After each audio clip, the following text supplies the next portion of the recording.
Rejected on a Christmas blind date, a deaf woman receives a gesture that changes everything. The snow had been falling since noon, and by the time Maya Chen sat down at the corner table of Bellavia's Italian restaurant on North Avenue, Milwaukee looked like a postcard she'd never send to anyone, the kind of Christmas Eve beauty that made loneliness sharper. She was 34, deaf since 7, and sitting across from an empty chair waiting for a man whose profile her sister had shown her 3 days ago. "Just try, Maya. One dinner. It's Christmas." David arrived 17 minutes late, shaking snow from his hair, smiling the way people smile when they're already calculating their exit. He was handsome in that generic way, gym membership, tailored coat, rehearsed small talk. But within 5 minutes, Maya knew. He kept turning his head when he spoke, mumbled into his wine glass. When she signed, "Could you repeat that?" In ASL, his eyes flickered with something she recognized too well: inconvenience. She'd learned to read that look the way others read traffic lights. By the time their appetizers arrived, David was checking his phone. Once, twice, 3 times. Maya ate her bruschetta in silence, not the silence he experienced, but her silence, the one that had its own texture and weight. When he stood up, murmuring about a work emergency, she just nodded. She'd stopped crying over these moments years ago. They'd become data points, evidence. The restaurant buzzed around her, families laughing, couples leaning close, the visual cacophony of a world she could observe but never quite enter.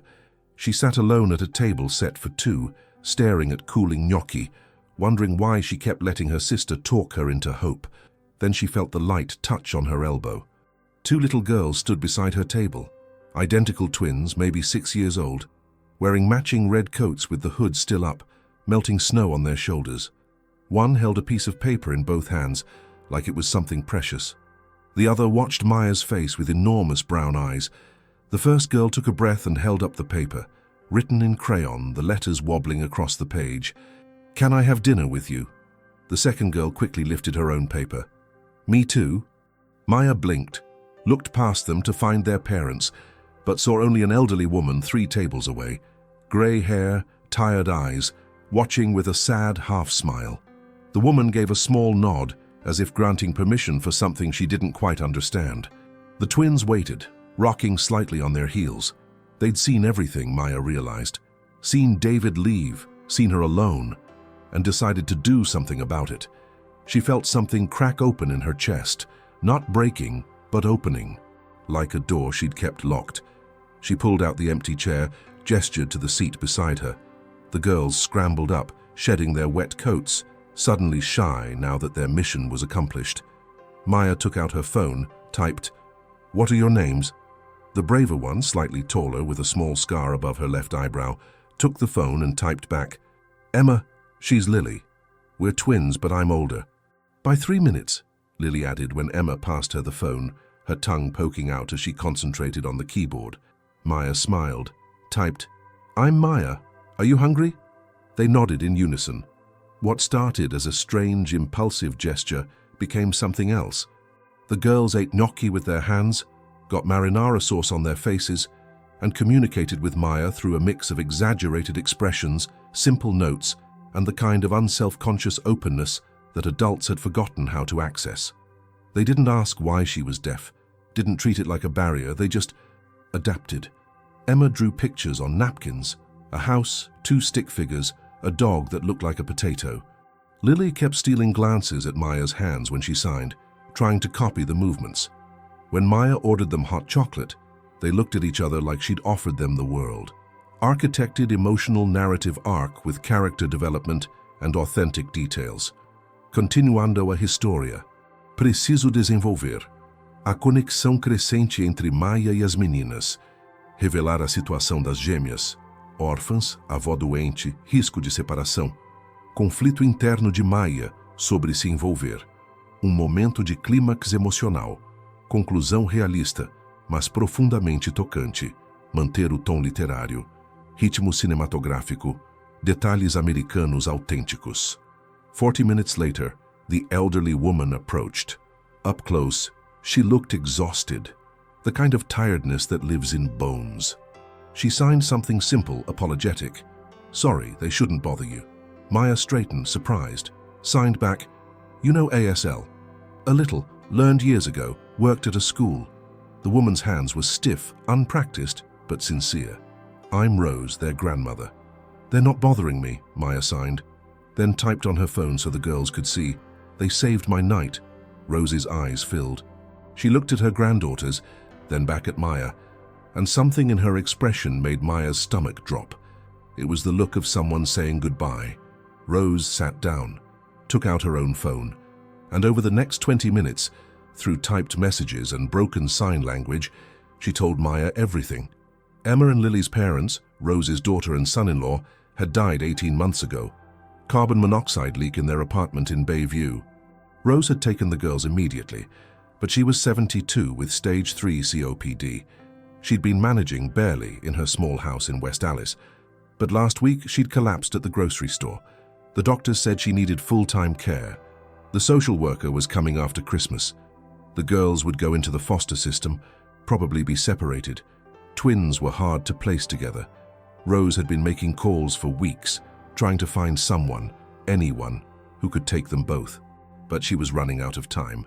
"They don't know yet," Rose typed, glancing at Emma and Lily, who were now making a house out of sugar packets. "I don't know how to tell them." Maya felt the weight of it, the impossible mathematics of love and loss, the way the system treated children like inventory to be divided and distributed. She thought of her own childhood, the years after going deaf when she'd felt like a problem to be solved, a complication in everyone's neat plans. She typed, "When does the social worker come?" "December 27th, 2 days after Christmas." Maya looked at the girls. Emma was teaching Lily how to balance a spoon on her nose. They were giggling, completely present in this moment, unaware that their world was about to split in half. Something dangerous stirred in Maya's chest, something she'd spent years suppressing because it hurt too much to want things she couldn't have. She'd convinced herself she was fine alone. That independence was the same as strength, that needing people was just setting herself up for the inevitable moment when they'd leave. But these girls hadn't left. They'd walked up to a stranger and asked the question everyone's afraid to ask. "Can I stay?" "I want to help," Maya typed before she could stop herself. Rose looked at her, really looked, the way people do when they're measuring whether to trust someone with something precious. "You don't know us." "No, but they knew me. When everyone else looked away, they saw me." The next 2 days were a blur. Maya took the girls to her apartment, a 2-bedroom in River West she'd always kept too clean, too empty. They filled it with noise she couldn't hear but could feel. Vibrations through the floor when they jumped, the way the air moved when they ran. They slept in her guest room on an air mattress, curled together like quotation marks. Christmas morning, Maya made pancakes. Emma and Lily helped, getting flour everywhere, and Maya realized she was laughing, actually laughing, something she hadn't done in months. Rose came for dinner.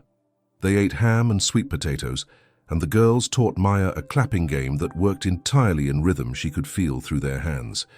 That night after Rose left, Emma crawled into Maya's lap while they watched the Muppet Christmas Carol with subtitles.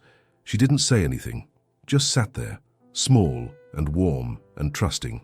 Lily brought Maya her phone, typed, "Are you going to be our mum?" Maya's breath caught. She typed carefully, "I don't know if I can, but I'm going to try." The social worker came on the 27th. Her name was Patricia Williams, and she had the efficient kindness of someone who'd seen too much, but refused to become cold. Maya had spent the previous day gathering every document she could, financial records, character references from her job as a medical illustrator, her clean background check. She'd also called a lawyer. Patricia sat in Maya's living room while Emma and Lily played in the bedroom and listened to Maya's proposal, temporary kinship care with the goal of adoption. Rose would move into Maya's building. There was a ground floor unit with accessibility features. Maya would be the primary caregiver. "You've known these children for 3 days, Patricia said, not unkindly. Maya typed on her phone. "And in 3 days, they taught me something I'd forgotten. That family isn't about biology or time. It's about showing up. They showed up for me when I was alone. Now I show up for them." Patricia studied her for a long moment. "You're deaf, single, never been a parent." "Yes, and I can give them stability, love, and a home where they stay together. I work from home, I have savings, and I know what it's like to feel invisible. This isn't a fairy tale, Patricia warned. It's hard. Therapy, paperwork, court dates. They have trauma. You all do. I'm not looking for easy. I'm looking for real. The process took 4 months. 4 months of home visits and interviews, and Emma's nightmares about being separated, and Lily's selective mutism that lasted 3 weeks. 4 months of Maya learning to braid hair and pack school lunches and sign permission slips. 4 months of Rose teaching her how to make the girls' favorite chicken noodle soup, and Maya teaching the girls how to communicate with her when they were scared or angry or just needed to be heard. There were hard days. Days when Emma screamed that Maya wasn't her real mother. Days when Lily refused to get out of bed. Days when Maya locked herself in the bathroom and cried because she didn't know if she was enough. But there were more good days. Days when Emma came home with a drawing she'd made in art class, 3 stick figures holding hands labeled, "My Family." Days when Lily started signing full sentences, her small hands confident now. Days when all 3 of them curled up on the couch with popcorn and watched movies, and Maya felt the vibration of the girls' laughter through her ribs and thought, this is what home feels like. The adoption was finalized on a Thursday in April. No snow now, but rain. The soft spring rain that made everything smell like growing things. The judge was an older black woman with kind eyes who signed the papers and said, "Congratulations, Ms. Chen. You're officially a family." That night, Maya took the girls to Belavia's, the same restaurant, the same table if they could get it. They did. They sat together, Emma on one side, Lily on the other, Maya in the middle, and ordered gnocchi and hot chocolate. Emma wrote something on a napkin and slid it across the table. "Thank you for having dinner with us." Maya felt the tears come. She didn't fight them. She signed back, slowly so they could follow. "Thank you for asking." Because that's what love was, she understood now. Not the perfect moment or the right person, not the absence of fear or pain. It was the courage to ask the question, "Can I stay?" And the grace to answer, "Yes, please stay." Outside, Milwaukee sparkled in the rain. Inside, 3 people who'd all been alone sat together over cooling pasta and hot chocolate and built something that looked like forever, one small moment at a time. Rose watched from the doorway, her oxygen tank humming softly, and smiled. She would be gone by winter, but she would go knowing her girls were home.